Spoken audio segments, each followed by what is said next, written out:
محترم سامعین، بہت سارے لوگ رمضان کے مبارک مہینہ میں روزہ رکھتے ہیں، لیکن کچھ ایسی غلطیاں بھی کر جاتے ہیں کہ ان کا روزہ ہی نہیں ہوتا۔ ان غلطیوں میں سے ایک غلطی یہ ہے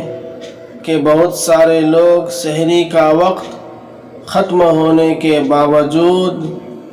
سحری کھاتے رہتے ہیں، اور اکثر لوگ جان بوجھ کر یہ غلطی کرتے ہیں۔ ہزاروں روزہ دار ہیں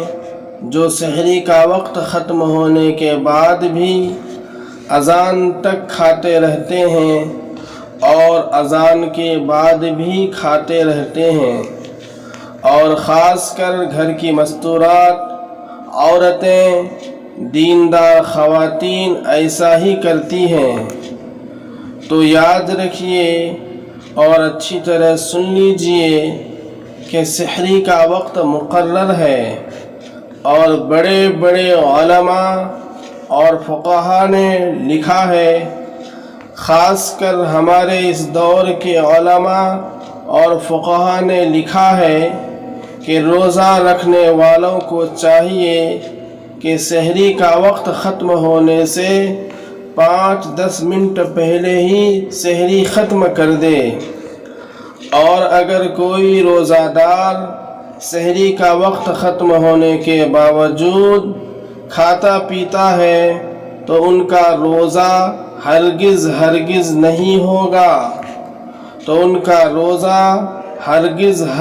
نہیں ہوگا، اور روزہ پر اللہ کے یہاں کچھ بھی اجر و ثواب نہیں ملے گا، اور ایسے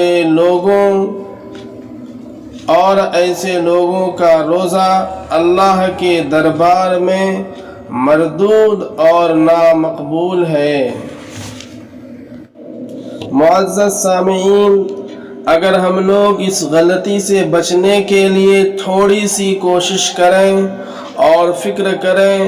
تو اس غلطی سے آسانی سے بچ سکتے ہیں، کیونکہ آج کل ہر گھر میں گھڑی موجود ہے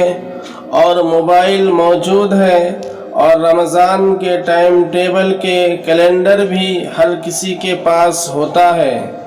اور خاص کر واٹس ایپ کے ذریعے بھی معتبر لوگ اور علماء سحری و افطاری کا ٹائم ٹیبل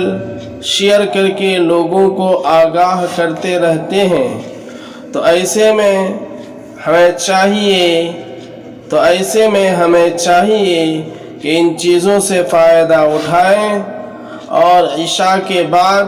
تراویح پڑھ کر جلدی سو جائیں، اور سحری سے 1-1.5 گھنٹہ پہلے اٹھیں، اور 2-4 رکعت تہجد کے ضرور پڑھیں، اور وقت سے 10 منٹ پہلے سحری سے فارغ ہو جائیں۔ اللہ ہم سب کے رمضان